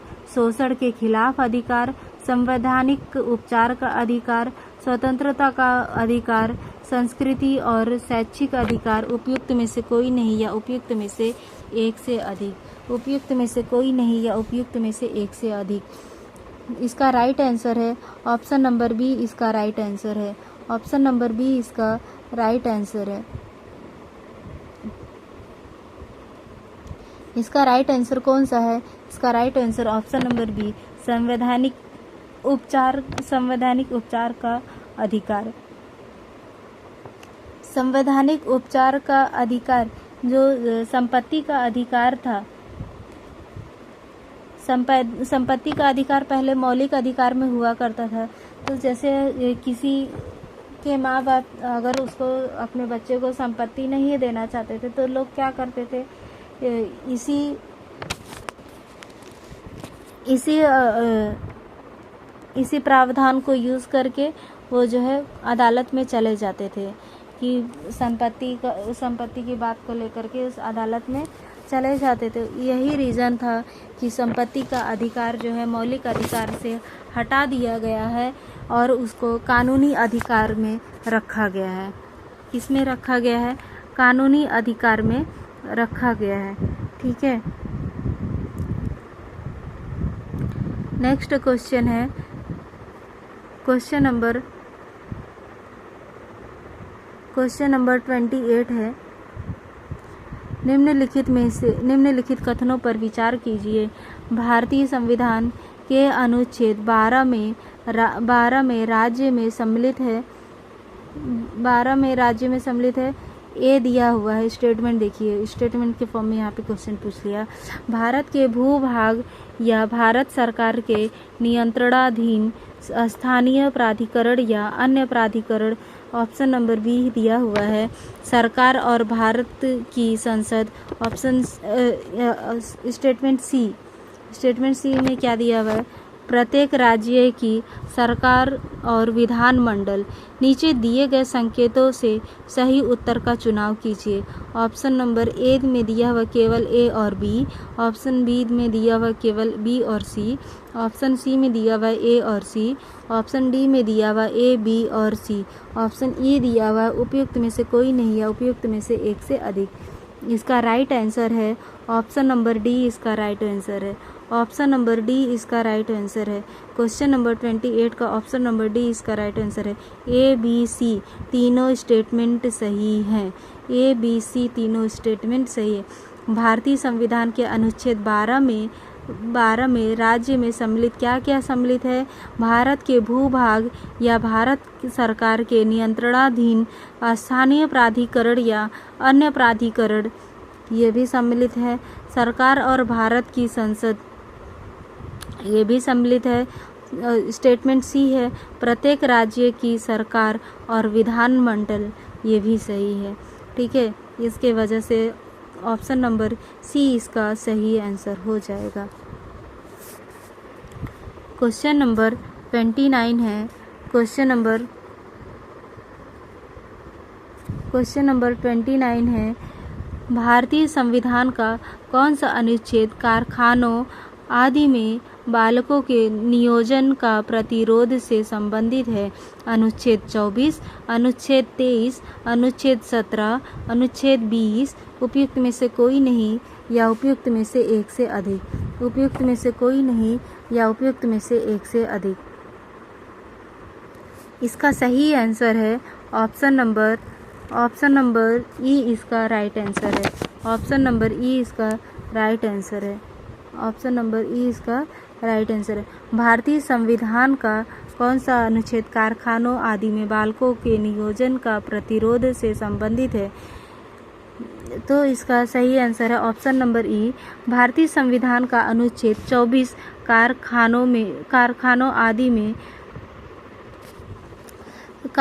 आदि में 14 वर्ष के कम उम्र के बच्चों के नियोजन का प्रतिरोध करता है। अनुच्छेद 24 जो है कारखानों आदि में 14 वर्ष के उम्र के बच्चों के नियोजन का प्रतिरोध करता है। और अनुच्छेद 21 प्राण एवं दैहिक स्वतंत्रता का अधिकार, और अनुच्छेद 17 जो है अस्पृश्यता का अंत, अनुच्छेद 20 अपराधों के लिए दोष सिद्धि के संबंध में संरक्षण। इसके लिए ऑप्शन नंबर ई इसका राइट आंसर होगा। क्यों ऑप्शन नंबर ई इसका राइट आंसर होगा? क्योंकि एक से ज़्यादा ऑप्शन इसमें सही है। अनुच्छेद 24, अनुच्छेद 17 और अनुच्छेद 20 ये सारे सही हैं। ए, सी और डी इसका राइट आंसर है। इसके लिए इसका ऑप्शन ई सही होगा। क्वेश्चन नंबर 30 है। क्वेश्चन नंबर 30 की बात करें तो यहाँ देखिए जोड़ियों मिलाओ के फॉर्म में दे दिया गया है क्वेश्चन नंबर 30 जो है सूची ए और सूची बी। ठीक है, प्रथम अनुसूची जनजाति क्षेत्रों के प्रशासन के लिए प्रावधान। 5वीं अनुसूची भारत के राज्य और संघ राज्य क्षेत्र। 6ठी अनुसूची बल बदल के आधार पर अयोग्य ठहराने का प्रावधान। 10वीं अनुसूची अनुसूचित क्षेत्रों और जनजातियों के प्रशासन तथा नियंत्रण का प्रावधान। यहाँ अब आपको दे दिया गया है 1 2 3 4 करके ऑप्शन दे दिया गया है। इसमें से आपको मैच करके ऑप्शन को चूज करना है, आंसर बताना है। ठीक है, अब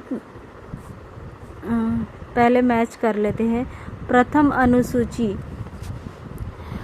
अनुसूची किससे संबंधित है? तो प्रथम अनुसूची भारत के राज्य और संघ राज्य क्षेत्र से संबंधित है। ए का मैच किससे हो रहा है? तो ए का मैच बी से हो रहा है।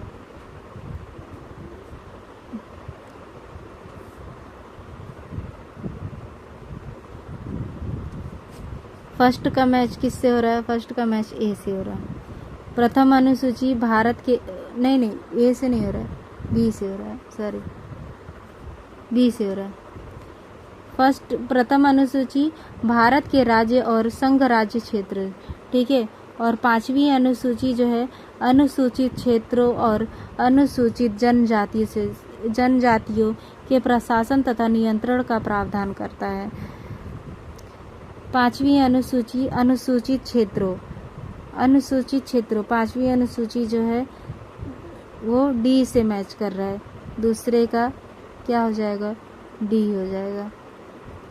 तीसरा जो है छठी अनुसूची किससे संबंधित है? तो जनजातीय क्षेत्रों के प्रशासन के लिए। तीसरा जो है ए से संबंधित है। चौथे की बात करें, 10वीं अनुसूची जो है दल बदल के आधार पर अयोग्य ठहराने का प्रावधान। दल बदल के आधार पर अयोग्य ठहराने का प्रावधान। चौथा जो है वो सी से मैच कर रहा है। चौथा सी से BDAC। अब देख लेते हैं BDAC कहाँ कौन से उसमें दिया हुआ है। BDAC इसका राइट आंसर क्या होगा? ऑप्शन नंबर ए BDAC। अभी नेक्स्ट क्वेश्चन जो रहेगा क्वेश्चन नंबर 31 के आगे, अब उसको हम कल करेंगे। थैंक यू सो मच देखने के लिए। प्लीज़ दोस्त, अगर आपको वीडियो पसंद आए तो लाइक शेयर और सब्सक्राइब ज़रूर करिए ताकि मुझे मोटिवेशन मिले और मैं ऐसे ही और वीडियो बनाते रहूँ और भी कुछ अच्छा करने की कोशिश करूँ। थैंक यू सो मच, धन्यवाद देखने के लिए।